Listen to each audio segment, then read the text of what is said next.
주전 586년에 남유다까지 멸망합니다. 이스라엘이 멸망하고 유다까지 다 멸망해요. 나라가 망했다라고 하는 거는 나를 나를 보호하고 있는 이 최종 수단이 아무런 역할을 하지 못하게 만들어 버리는 거예요. 나를 이렇게 둘러싸고 있는 여러 가지 수단들이 있지 않습니까? 그 모든 것들이 아무 역할도 하지 못하도록 만들어 버리는 게 나라가 멸망했다. 그냥 완전히 끝났다. 내가 새로 시작할 수 있는 뭔가를 시작하고 유지할 수 있는 그 모든 것이 다 끝났다라고 하는 거예요. 성전이 파괴되고 많은 사람들이 바벨론 포로로 다 끌려갑니다. 예레미야 29장은 이 포로들에게 보낸 편지의 내용이에요. 이때 포로들의 심정이 어떠했을까요? 여러 가지 감정들이 있었겠죠. 좌절감이 많았을 거예요. 이제 진짜 끝났다는 거죠. 계속해서 들렸을 거예요. 몇십 년, 몇백 년 동안 들려왔을 거예요. 나라가 망할지도 모른다, 끝날지도 모른다라고 하는 그 불안이 이제 진짜 끝났다. 선지자들이 말했던 그 진짜 마지막이 진짜로 와버렸다. 진짜 끝났다. 내가 오지 않았으면 바라는 그 마지막 결과가 진짜 왔다. 상실감이 컸을 겁니다. 내가 가지고 있던 그 모든 것들이 이제 다 자격을 잃어버렸다. 아무것도 없게 되었다. 내게 남아있는 것은 아무것도 없다. 망할지도 모른다. 망하면 어떡하지? 라고 하는 게 진짜 망했다. 진짜 끝났다가 되어버렸고 모든 것을 잃고 포로가 되었습니다. 불안했을 거예요. 사람을 불안하게 만드는 것은 이 상황이 확실하지 않을 때, 불확실성 가운데 있을 때 사람이 불안합니다. 확실한 것이 아무것도 없는 상태예요. 보장받을 수 있는 게 아무것도 없는 상태예요. 나라가 망해서 포로로 끌려와서 내가 전혀 알지 못하는 환경, 전혀 알지 못하는 상황 가운데 최악의 상황이 찾아와서 내가 그 가운데 계속 머물러 있어야만 하는 그 모든 환경, 절망의 크기를 가늠할 수 없는 큰 상실감이 그들을 사로잡았습니다. 그때 하나님 말씀하세요.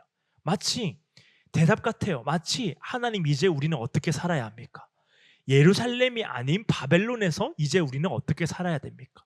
성전이 아닌 우상이 가득한 곳에서 이제 우리는 어떻게 살아야만 합니까?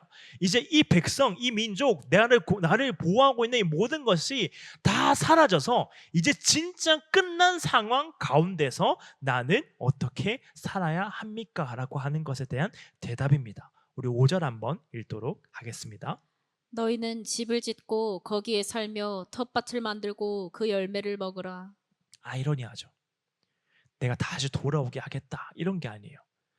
하나님은 많은 선지서에서 하나님 구원하셨어요. 구원하시는 것을 보여주셨어요. 그리고 이스라엘이 실제로 하나님을 떠났다가 하나님께 돌아왔을 때 하나님께서 이 백성들을 구원해 주셨어. 내가 다시 돌아오게 하겠다. 내가 다시 회복하게 하겠다. 내가 다시 살아나가게 하겠다. 내가 다시 일으켜 세워주겠다. 내가 다시 너희의 너희됨을 회복하여 주겠다가 아니라 그냥 살 수 있도록 하겠다. 거기서 살아라는 거죠. 심지어 이렇게 말씀하십니다. 6절도 읽도록 하겠습니다. 아내를 맞이하여 자녀를 낳으며 너희 아들이 아내를 맞이하며 너희 딸이 남편을 맞아 그들로 자녀를 낳게 하여 너희가 거기에서 번성하고 줄어들지 아니하게 하라. 사람이 고난이 왔을 때, 고난이 찾아왔을 때 그 고난이 힘든 것은 뭐에 비례하냐면은 그 고난이 얼마나 큰가, 그리고 그 고난이 얼마나 지속되는가예요. 아주 작은 고통이라도 그게 계속되면은 그게 힘들게 됩니다. 계속되는 거죠. 이 백성들은 구출해 주시기를 바랬을 거예요. 왜냐하면 하나님 구출해 주시거든요. 출애굽 실제로 행하셨거든요.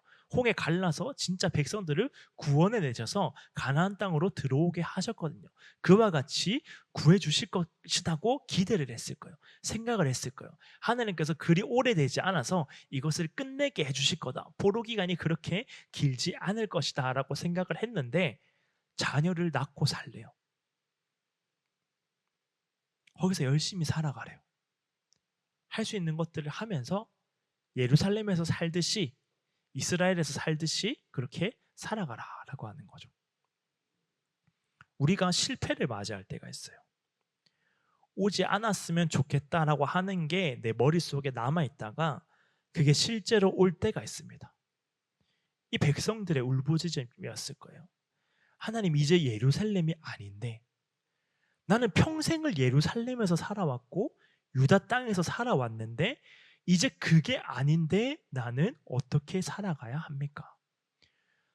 나는 예루살렘에서 사는 방법밖에 알지 못하는데 이제 바벨론에서 어떻게 살아야 합니까? 라고 하는 것에 대한 대답을 하나님이 또 이렇게 말씀하십니다. 7절도 한번 읽도록 하겠습니다.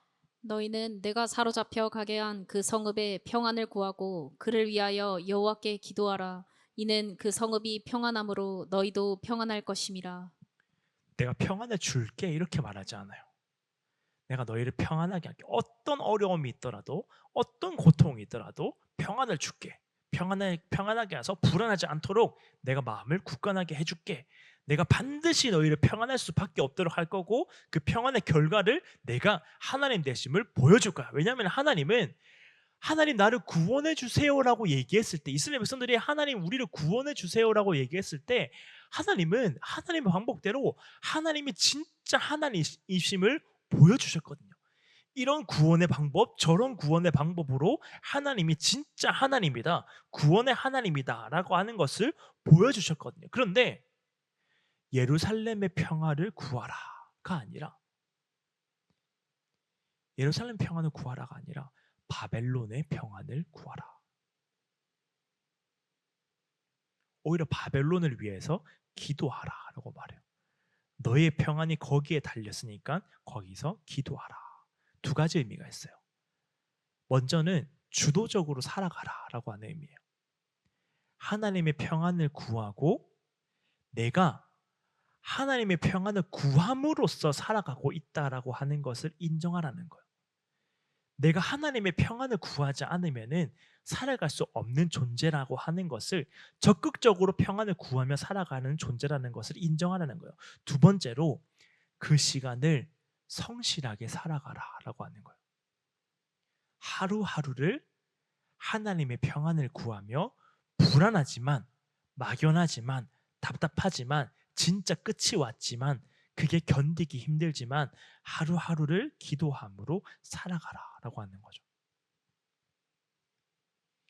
왜냐하면은 바벨론의 평안을 구하며 살아갈 수 있는 방법, 바벨론을 위해서 기도하며 살아갈 수 있는 방법, 이것은 하나님이 계획이 있으시다라고 하는 믿음이 있어야지만이 바벨론의 평안을 위해서 기도할 수가 있어요. 바벨론의 통치를 인정하는 거죠. 하나님의 통치, 예루살렘에서의 통치가 바벨론에서 하나님께서 동일하게 바벨론을 통하여서 우리를 다스리고 계신다라고 하는 것을 알아야지만이 그 평안을 위해서 기도할 수가 있기 때문입니다. 그리고 그 계획을 말씀해 주세요. 하나님의 계획이 있으시기 때문에 평안을 구하라. 그리고 그 계획이 무엇인가에 대해서 10절에서 다시 한번 말씀하십니다. 10절도 읽도록 하겠습니다. 여호와께서 이와 같이 말씀하시니라. 바벨론에서 70년이 차면 내가 너희를 돌보고 나의 선한 말을 너희에게 성취하여 너희를 이곳으로 돌아오게 하리라. 70년이 지나면 다시 회복하게 할 것이니까 그때까지 평안을 구하며 그곳에서 성실하게 텃밭을 일구고 집을 짓고 결혼하고 가정을 꾸리면서 평안을 구하면서 살아가라. 근데 이 말씀은 듣기 힘든 말씀이에요. 70년은 너무 길거든요. 하루하루가 지옥 같은 이 삶 가운데서 아무것도 보장되지 않은 삶이에요. 지금은 사람의 인권이나 인격이 보장된 삶을 우리가 살아갑니다. 그런데 아무것도 보장되지 않은 삶, 아무것도 보호받지 못하는 그 삶을 거기서 아무렇지 않게 살아가라. 심지어 거기에 평안을 구하며 살아가라. 그런데 거기서 70년 동안 살아가라. 대부분의 사람들은 그냥 거기서 살다가 죽으라는 말이에요. 그래서 그때 많은 거짓 선지자들이 있었어요. 우리 8절과 9절도 한번 읽도록 하겠습니다. 만군의 여호와 이스라엘의 하나님께서 이와 같이 말하노라. 너희 중에 있는 선지자들에게와 점쟁이에게 미혹되지 말며 너희가 꾼 꿈도 고지 듣고 믿지 말라. 내가 그들을 보내지 아니하였어도 그들이 내 이름으로 거짓을 예언함이라. 여호와의 말씀이니라. 사람은 듣고 싶은 말을 하나님의 말씀으로 인정합니다. 다 인정이 돼요. 텃밭도 인정이 되고 집도 인정이 되고 평안도 인정이 되는데 인정이 안 돼요. 70년이 인정이 안 되는 거예요. 이게 70년 동안 해야 된다는 게 인정이 안 되네요. 내가 여기서 그냥 살다가 죽어야 된다는 게 아무리 생각해도 인정이 안 되는 거예요. 그때 거짓 선지자들이 나타나는 거죠. 거짓 메시지를 줍니다. 70년까지 기다리지 않아도 된다. 하나님이 금방 구원해 주실 거다. 하나님이 속히 구원을 행하실 거다. 점쟁이들이 나타나서 하나님이 구원하실 이 증거들이 이러한 것들이라. 그리고 심지어 나의 꿈에도 하나님이 나타나는 거예요. 하나님의 꿈에 나타나가지고 하나님이 구원해 줄 거야 라고 하는 그것까지도 믿지 말라는 거예요. 너희의 꾼 꿈이라고 할지라도 점쟁이의 말이라고 할지라도 거짓 선지자라고 하는 것의 말이라고 할지라도 아무것도 믿지 말라. 진짜 중요한 것은 실제로 70년이 지나야지만이 돌아올 수 있다라고 하는 거예요.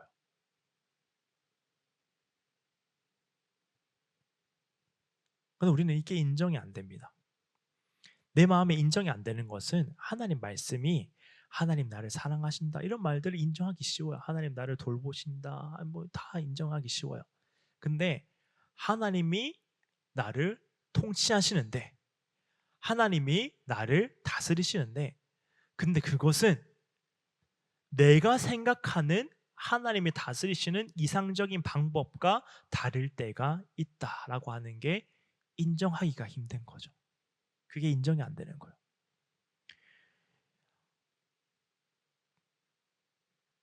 아무리 생각해도 인정이 안 되는 거예요. 내 마음에 거기에 감동을 받지 않는 거, 움직여지지가 않는 거예요. 하나님 다 좋은데요. 다 버틸 수 있는데요. 그 시간만큼은 아무리 생각해도 버틸 수가 없습니다. 하나님 방법에 대한 내 삶의 사고방식이 틀려졌을 때 인정이 안 되는 거죠. 그래서 말씀하세요. 11절 읽도록 하겠습니다. 여호와의 말씀이니라. 너희를 향한 나의 생각을 내가 아나니 평안이요 재앙이 아니니라. 너희에게 미래와 희망을 주는 것이니라. 우리를 사로잡은 문제가 있어요. 우리가 바벨론 포로와 같은 삶을 살아갈 때가 있어요. 아무것도 보장되지 않은 채 그냥 세상에 던져진 것처럼 살아갈 때가 있어요. 아무런 보호를 받지 못하는 것처럼 살아갈 때가 있어요.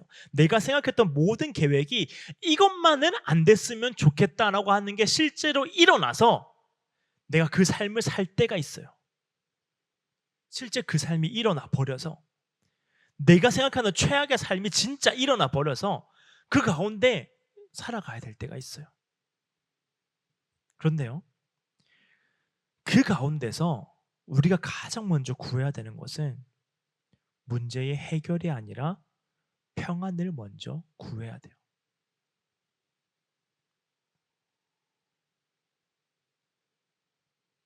하나님 말씀하시는 거죠. 평안이고 재앙이 아니다. 문제가 결국 닥쳐서 재앙으로 끝나버리는 게 아니라 결국에는 미래와 희망을 주는 것이다. 결국에는 다시 시작하게 하시겠다라고 하는 거죠. 우리의 삶에서요, 바벨론이 있습니다. 바벨론과 같은 문제가 있어요. 닥치기 싫은 사람이 있어요. 맞닥뜨리기 싫은 사람이 있어요. 맞닥뜨리기 싫은 환경이 있어요. 맞닥뜨리기 싫은 삶의 과정들이 있어요. 이거 안 왔으면 좋겠다라고 지금 이대로 시간이 멈췄으면 좋겠다 혹은 이게 그냥 빨리 지나갔으면 좋겠다 이거 끝났으면 좋겠다라고 생각하는 그 모든 상황들이 있어요. 근데 하나님이 원하시는 것은 그 가운데 평안을 구해라는 거예요. 하나님이 다시 시작하도록 하실 것이니 평안을 구하라는 거예요. 우리 12절, 13절도 한번 읽도록 하겠습니다. 너희가 내게 부르짖으며 내게 와서 기도하면 내가 너희들의 기도를 들을 것이요 너희가 온 마음으로 나를 구하면 나를 찾을 것이요 나를 만나리라. 이게 중요하다는 거예요. 중요한 것은 하나님 보시기에 지금 중요한 것은 내가 지금 예루살렘을 잃은 게 중요한 게 아니라, 나라가 망한 게 중요한 게 아니라, 지금 중요한 것은, 이 백성들이 지금 깨달아야 되는 것은, 이 백성들이 지금 생각해야 되는 것은 하나님을 떠나 있었다는 거예요.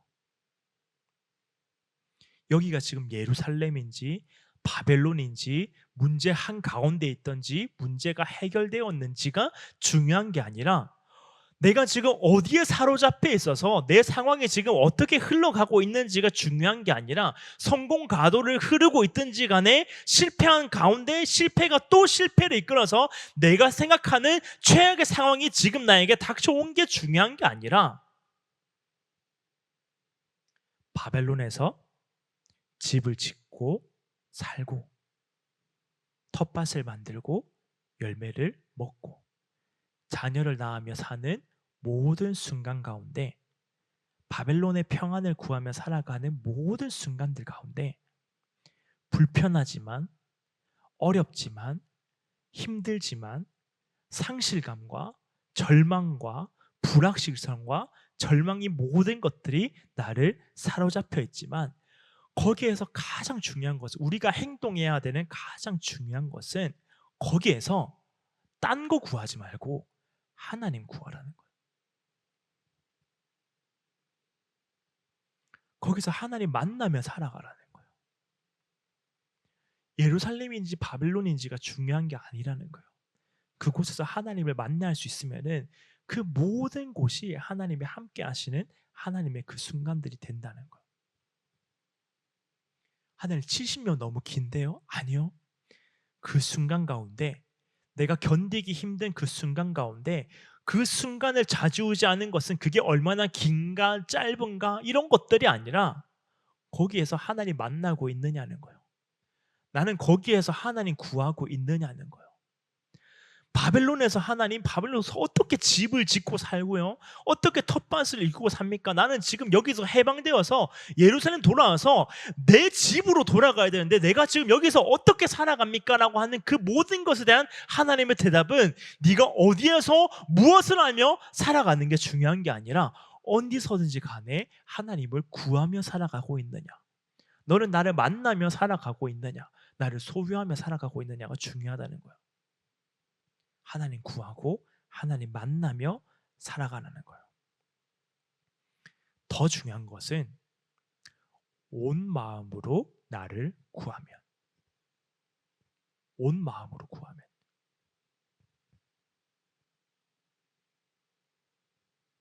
온 마음으로 구한다라고 하는 뜻은 단순히 하나님을 감정적으로 구하는 게 아니라 내 인격을 다해서 구하는 거예요. 내 의지와 내 생각과 내 마음을 다해서 하나님을 만나면 하나님이 이렇게 하십니다. 14절 읽도록 하겠습니다. 이것은 여호와의 말씀이니라. 나는 너희들을 만날 것이며 너희를 포로된 중에서 다시 돌아오게 하되, 내가 쫓아 보내었던 나라들과 모든 곳에서 모아 사로잡혀 떠났던 그곳으로 돌아오게 하리라. 이것은 여호와의 말씀이니라. 온 마음으로 하나님을 구할 때, 그리고 하나님이 정하신 때가 되었을 때 회복하시겠다. 모든 상황이 변하고 모든 상황이 더 어려워지고 절망이 더 가득해지고 있지만 변하지 않은 것은 하나님은 변하지 않았어요. 그래서 여러분, 우리는 내 감정에 따라 살아가지 말고 하나님의 말씀을 따라 살아가야만 합니다.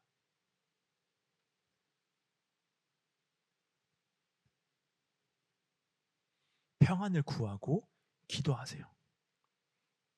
내 감정이 아니라 하나님 말씀, 온 마음으로 내 모든 의지와 내 모든 생각과 내 모든 인격이 오직 하나님만을 구하겠습니다 라고 하는 그 마음으로 말씀을 따라 살아가고 있을 때, 바벨론의 평안을 구하고 내 가운데 있는 문제 한가운데 있는 그 문제까지의 평안을 구하고 그 가운데 기도하고 있을 때, 내가 살고 싶었던 내가 회복하고 싶었던, 내가 이루고 싶었던, 내가 돌아가고 싶었던 예루살렘이 아니어도 다시 한 번 더 살펴보세요. 하나님은 재앙을 주시지 않아요.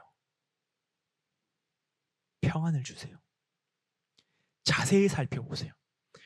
그냥 보는 게 아니라 하나님이 주시는 그 마음, 온 마음으로 하나님을 구하게 만드는 그 마음으로 한번 내 삶의 과정들을 살펴보세요. 재앙이 아니라 평안입니다.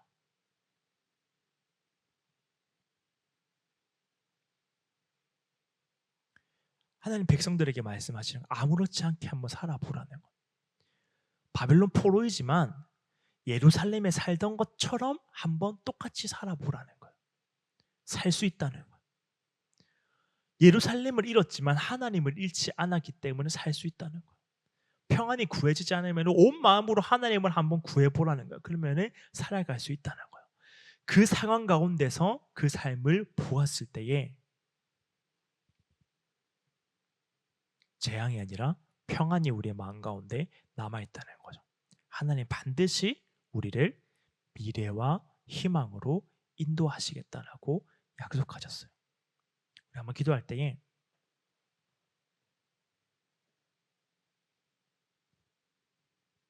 강조되는 게 있어요.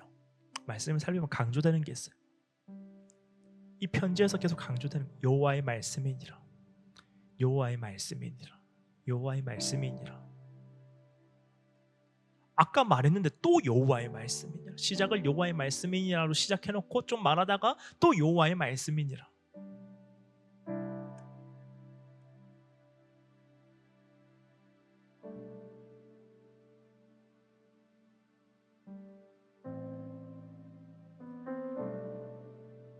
이 백성은요 확신이 없었거든요. 확신이 없는 거예요. 이게 진짜 하나님의 길이 맞는지 확신이 안 되는 거예요.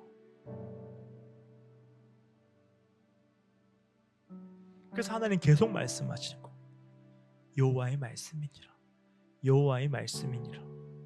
확신이 없는 백성들에게 확신이 들 때까지 계속해서 여호와의 말씀이니라. 내 말씀은 이러한데 평안이야. 평안이야. 재앙이 아니라 평안이야. 멸망받는 게 아니라 희망이야. 미래야. 소망이야. 다시 돌아감이야. 회복이야. 그 가운데서 바벨론 한가운데 있지만 예루살렘처럼 아무렇지 않게 살아갈 수 있도록 만드는 힘이야.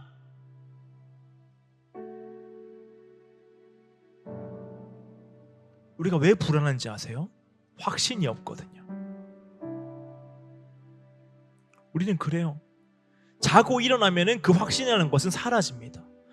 어제 하나님이 잘 돌봐주셨는데 다음날 하나님이 또 돌봐주실 거라는 보장이 없거든요.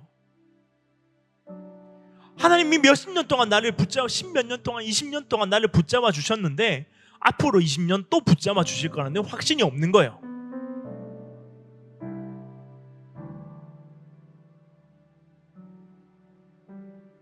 그 확신은요 여호와의 말씀에 있습니다. 그 말씀이 우리에게 선포되는 거예요. 재앙이 아니라 평안이다. 너의 삶을 되돌아보았을 때에 그 삶은 재앙이 아니라 평안이다. 세상의 눈으로 봤을 때 이거는 멸망이고 재앙이고 비참함이고 상실감이고 좌절감일지도 모르지만 여호와의 말씀 안에서 온 마음으로 하나님을 구하는 그 모든 순간 가운데서 그 상황을 보았을 때에 그것은 바벨론을 아무렇지 않게 살도록 만들어버리는 하나님의 평안이다라고